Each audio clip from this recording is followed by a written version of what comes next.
Rahayu Rahayu Sagung Dumadi. Kesaktian Jaka Poleng. Diceritakan bahwa Kanjeng Adipati Arya Singasari Panatayuda I yang dikenal juga dengan sebutan Kanjeng Kyai Brebes mempunyai seorang abdi dalem bernama Laksito. Ada juga yang menyebutnya Ki Reja. Laksito atau Ki Reja ini bertugas untuk merawat kuda Kanjeng Kyai Brebes, termasuk memandikan dan memberinya makan. Konon Laksito sebenarnya adalah seorang pemuda sakti. Ia berasal dari Karawang, Jawa Barat. Sama halnya seperti Kanjeng Kyai Brebes yang merupakan anak dari Patih Karawang, Raden Singanagara. Raden Singanagara menikah dengan Nyai Raden Amsyah, anak perempuan Bupati Karawang yang bernama Raden Adipati Arya Panatayuda. Laksito kemudian mengembara hingga sampai ke Brebes, menyeberangi Sungai Pemali. Semenjak menyeberangi Sungai Pemali itulah kesaktian Laksito menghilang. Laksito kemudian berubah menjadi pemuda biasa. Suatu hari Kanjeng Kyai Brebes mengadakan pengumuman bahwa dirinya membutuhkan seorang abdi dalem untuk merawat dan mengasuh kuda pribadinya, Kyai Genta, atau yang dijuluki pula dengan Si Gambir. Dalam tradisi Jawa, sebutan Kyai memang diletakkan tidak hanya kepada orang yang dituakan atau dihormati, namun juga kepada lainnya, termasuk benda-benda seperti kereta kencana, gamelan, ataupun hewan-hewan milik raja-raja. Laksito akhirnya mengajukan diri kepada Kanjeng Kyai Brebes dan kemudian diterima sebagai pengasuh Si Gambir. Karena kinerjanya yang bagus, Laksito kemudian menjadi abdi kinasih atau pembantu kesayangan dari Kanjeng Kyai Brebes. Suatu hari dalam rangka mencari rumput untuk makan Si Gambir, Laksito menemukan potongan kulit ari yang biasa ditinggalkan oleh seekor ular setelah proses ganti kulit. Tertarik dengan model kulit tersebut yang berwarna poleng atau belang, Laksito kemudian mengantongi kulit tersebut dan lalu membawanya pulang. Sepanjang perjalanan, Laksito mengalami keheranan.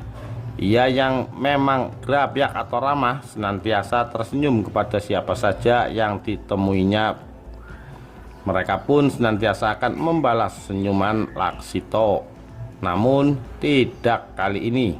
Laksito bahkan merasakan jika semua orang yang dijumpainya seperti tidak melihat dirinya. Puncaknya hingga ia sampai ke pendopo. Semua orang yang dijumpainya di pendopo pun seperti tidak dapat melihat kehadirannya. Mereka hanya dapat mendengar suara Laksito. Hingga pendopo pun menjadi geger. Laksito telah berubah menjadi suara tanpa wujud. Hal tersebut akhirnya sampai ke Kanjeng Kyai Brebes. Kanjeng Kyai Brebes pun kemudian menemui Laksito, meski ia sendiri tidak dapat melihat Laksito. Kanjeng Kyai Brebes kemudian meminta Laksito menceritakan gerangan apa yang telah dialaminya.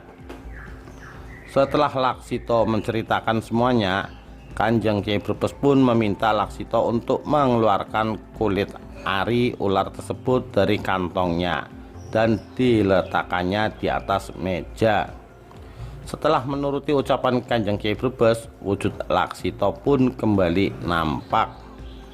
Kanjeng Kyai Brebes akhirnya menyadari bahwa kulit ari ular tersebut memang memiliki tuah yang jika dimilikinya akan menambah kesaktian dirinya.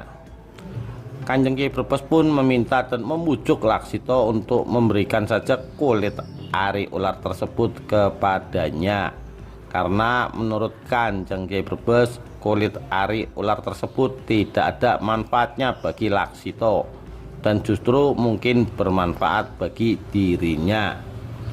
Laksito yang memang sejatinya adalah orang sakti pula menyadari jika sebenarnya kulit ari tersebut memang dijodohkan dengan dirinya.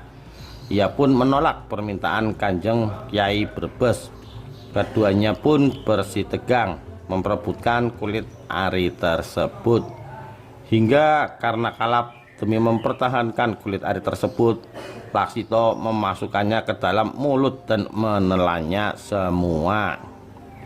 Laksito spontan merasakan panas di sekujur tubuhnya. Ia kemudian masuk ke dalam sumur yang berada di bagian belakang pendopo, bermaksud mengademkan diri. Namun apalacur, setelah itu tubuh Laksito pun kembali menghilang dan kulit ari yang telah ditelannya tidak dapat dikeluarkan kembali. Kanjeng Kyai Brebes pun menyadari kekeliruannya dan begitu merasa menyesal. Ia akhirnya meminta Laksito untuk tetap mengabdi, namun untuk tugas yang lebih mulia lagi, yaitu mengayomi masyarakat Brebes. Laksito pun menerima titah tersebut dan hingga kini Laksito yang kemudian dijuluki Jakapoleng masih dipercaya oleh sebagian masyarakat Brebes masih hidup dan terkadang menampakkan diri dalam wujud seorang pemuda. Bahkan tempat tinggal Jakapoleng, yaitu sebuah kamar yang berada di dalam pendopo Kabupaten Brebes, sampai sekarang masih setia dirawat layaknya kamar tersebut memang berpenghuni. Nama Jakapoleng sendiri diambil dari gabungan Jaka dan Poleng. Jaka artinya pemuda dan poleng diambil dari sisi kulit ari ular tersebut yang poleng atau belang. Demikian, terima kasih. Rahayu Rahayu Sagung Dumadi.